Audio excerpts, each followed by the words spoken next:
여러분, 혹시 요즘 다리에 힘이 예전 같지 않다고 느끼신 적 있으신가요? 걷다가 순간적으로 다리가 풀리는 느낌, 아무것도 없는데 발이 걸리는 느낌, 잠깐 비틀거렸다가 다시 괜찮아진 경험, 혹시 나이 들어서 그렇지 하고 그냥 넘기신 적은 없으신가요? 오늘은 바로 그 이야기를 드리려고 합니다. 지금 이 순간에는 별일 아닌 것처럼 느껴질 수 있지만 이 신호를 계속 무시했을 때 몇 달 혹은 몇 년 뒤 삶이 완전히 달라질 수 있는 이야기입니다. 너무 겁을 주고 싶지는 않습니다. 하지만 적어도 이건 그냥 넘길 일은 아니구나. 이 정도의 경각심은 꼭 가져가셨으면 합니다. 제가 지난 20년 동안 60대, 70대 어르신들을 가장 많이 만나온 자리에서 한 가지 공통된 장면을 수없이 봤습니다. 뇌경색으로 병원 침대에 누워 계신 분들 대부분이 이렇게 말씀하십니다. 선생님, 정말 아무런 증상도 없었어요. 그런데 이야기를 조금만 더 나눠보면 그 전에 이미 몸은 여러 번 신호를 보내고 있었습니다. 다만 그 신호가 아프지 않았고 금방 사라졌고 검사받을 정도는 아니라고 느껴졌을 뿐입니다. 여러분, 이건 여러분 잘못이 아닙니다. 나이 들면 다 그렇다고, 검사해도 별말 없었다고, 주변에서도 다들 그러니까요. 그래서 더더욱 놓치기 쉬운 겁니다. 제가 실제로 상담했던 70대 초반의 한 어르신 이야기를 하나 들려드릴게요. 이분은 매일 아침 동네를 20분 정도 걷는 분이셨습니다. 어느 날부터인가 걷다가 오른쪽 다리가 살짝 풀리는 느낌이 들었다고 하세요. 넘어질 정도는 아니었고 잠깐 멈췄다가 다시 걸으면 괜찮아졌습니다. 그래서 이렇게 생각하셨답니다. 내가 요즘 운동을 좀 무리했나 보다. 그런데 며칠 뒤, 이번엔 발바닥 감각이 좀 이상했습니다. 땅을 밟고 있는데도 바닥이 잘 느껴지지 않는 느낌. 마치 두꺼운 양말을 신고 있는 것 같은 느낌이었죠. 이것도 잠깐 그러다 말았습니다. 그 다음에는 걸을 때 발끝이 자꾸 바닥에 걸렸습니다. 신발 앞부분만 유난히 닳아 있었고, 가족이 먼저 이렇게 말했습니다. 아버지, 요즘 걸음이 좀 이상한데? 하지만 본인은 이렇게 대답하셨습니다. 에이, 나이 들면 다 그렇지.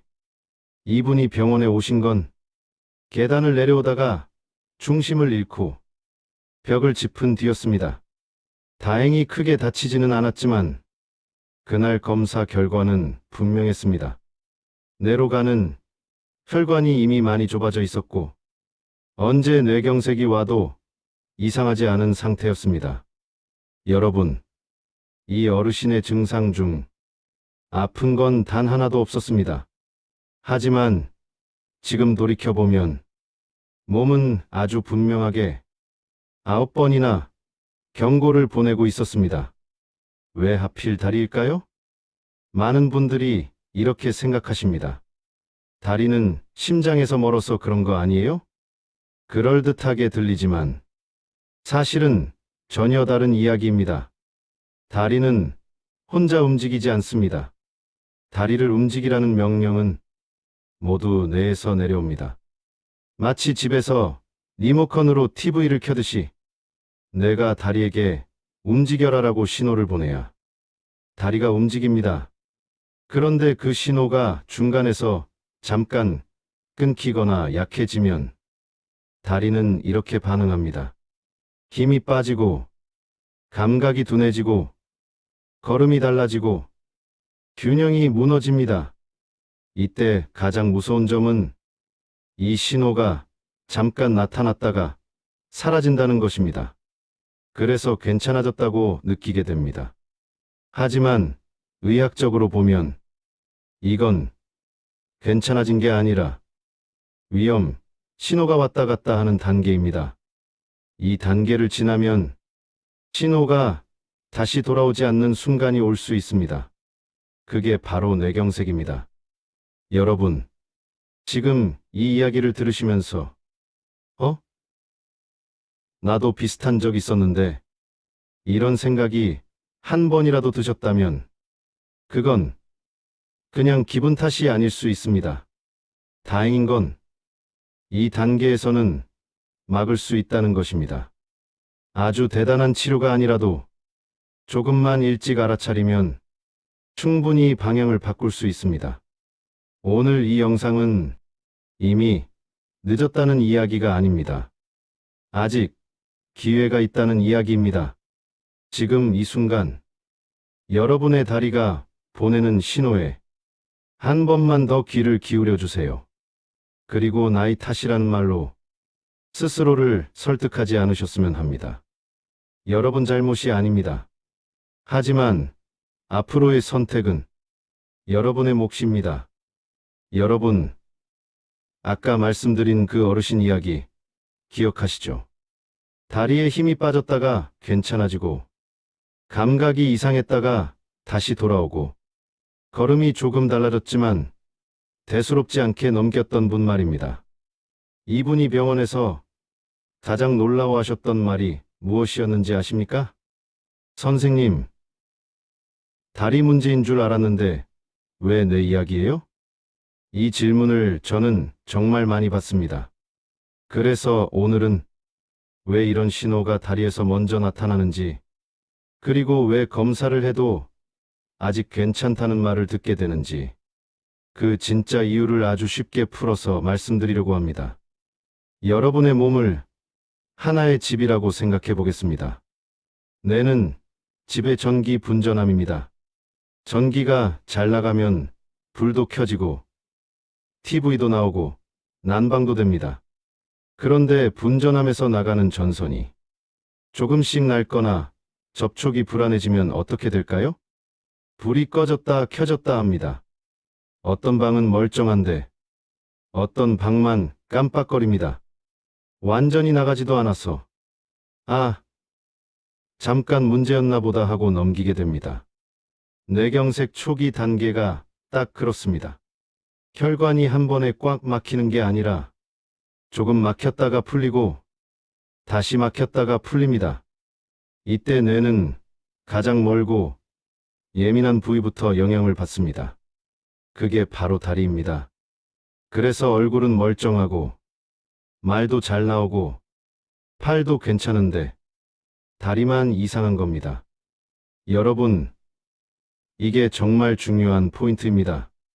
다리에 문제가 생겼다고 해서 다리 자체가 고장난 게 아닐 수 있습니다. 다리는 열심히 움직이려고 하는데 뇌에서 내려오는 신호가 약해진 겁니다.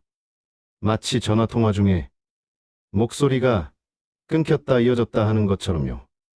상대방은 말하고 있는데 중간에서 소리가 잘 안 들리는 상태입니다. 이때 많은 분들이 병원에 가서 검사를 받으십니다. 그리고 이런 말을 듣습니다. 지금은 큰 문제 없습니다. 검사상 특별한 이상은 안 보이네요. 이 말을 듣고 마음이 놓이시죠? 봐라. 괜히 걱정했네. 그런데 이 말의 진짜 의미는 지금 당장 큰 사고는 안 보인다는 뜻이지 앞으로도 안전하다는 뜻은 아닙니다. 초기 단계에서는 검사에 잘 안 잡히는 경우도 많습니다. 마치 전선이 아직 완전히 끊어지지 않은 상태처럼요. 그래서 이 시기에 가장 중요한 건 약보다도 수술보다도 생활을 어떻게 바꾸느냐입니다. 여러분, 여기서 많은 분들이 그럼 뭘 어떻게 해야 하나요? 하고 물으십니다. 의외로 답은 아주 단순합니다. 하지만 단순하다고 해서 중요하지 않은 건 아닙니다. 첫 번째로 꼭 짚고 넘어가야 할 건 가만히 있지 않는 것입니다. 다리가 불안하다고 움직임을 줄이는 분들이 계십니다. 그런데 이건 오히려 혈액 흐름을 더 나쁘게 만들 수 있습니다. 대신 이렇게 하셔야 합니다. 하루에 한 번, 무리하지 않는 선에서 규칙적으로 움직이셔야 합니다. 숨이 약간 찰 정도의 걷기, 딱 그 정도면 충분합니다. 이때 중요한 건 속도가 아니라 꾸준함입니다. 오늘 많이 했으니까 내일은 쉬자가 아니라 오늘 조금 했으니까 내일도 조금 하자입니다. 두 번째는 앉아있는 시간입니다. 시니어 분들 중에는 하루 대부분을 앉아서 보내시는 분들이 많습니다. TV 앞, 식탁, 침대 옆. 문제는 오래 앉아 있으면 혈액이 아래쪽에 고이기 쉽다는 점입니다. 그래서 1시간에 한 번은 꼭 일어나서 집안을 한 바퀴라도 도세요. 큰 운동이 아닙니다. 화장실 다녀오고 창문 한 번 열었다 닫고 그 정도면 충분합니다. 세 번째는 수분입니다. 이건 정말 많은 분들이 놓칩니다. 화장실 자주 가기 싫어서 물을 줄인다. 이렇게 말씀하시는 분들 많습니다. 그런데 물을 안 마시면 피가 끈적해집니다. 피가 끈적해지면 혈관을 막기 쉬워집니다. 특히 아침이 가장 위험합니다. 자는 동안 물을 못 마셨기 때문입니다. 일어나자마자 큰 컵으로 물 한 잔. 이건 선택이 아니라 습관으로 만드셔야 합니다. 네 번째는 다리 감각을 무시하지 않는 것입니다. 오늘은 좀 이상하네. 이 생각이 들면 그날 하루를 그냥 넘기지 마세요. 메모라도 해두세요. 언제, 어느 쪽 다리가 어떤 느낌이었는지 이 기록이 나중에 의사에게 아주 큰 도움이 됩니다. 다섯 번째는 혼자 판단하지 않는 것입니다. 시니어 분들 중에는 자녀에게 걱정 끼치기 싫어서 말을 안 하시는 분들이 많습니다.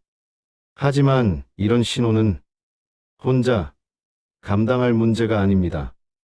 요즘 다리가 좀 이상하다. 이 한마디만이라도 가족에게 꼭 하세요. 여러분, 아까 말씀드린 그 어르신은 생활 습관을 바꾸고 정기적으로 관리한 지 벌써 몇 년이 지났습니다. 지금은 이렇게 말씀하십니다. 그때 그냥 넘기지 않아서 정말 다행이다. 수면도 좋아졌고, 걷는 게 다시 편해졌고, 무엇보다 마음이 훨씬 편해졌다고 하셨습니다. 불안이 줄어드니 몸도 같이 좋아졌습니다. 여러분, 나이 탓으로 포기하지 마세요. 이건 운의 문제가 아닙니다. 알고, 듣고, 조금만 행동하면 충분히 달라질 수 있는 이야기입니다. 오늘 밤, 잠자리에 들기 전에 한 번만 생각해 보세요. 내 다리는 요즘 어떤가? 그리고 내일 아침, 일어나자마자 물 한 잔 드시고 집안을 천천히 걸어보세요. 오늘부터, 지금부터 시작해도 전혀 늦지 않았습니다. 여러분의 남은 시간이 불안이 아니라 편안함으로 채워지기를 진심으로 응원합니다.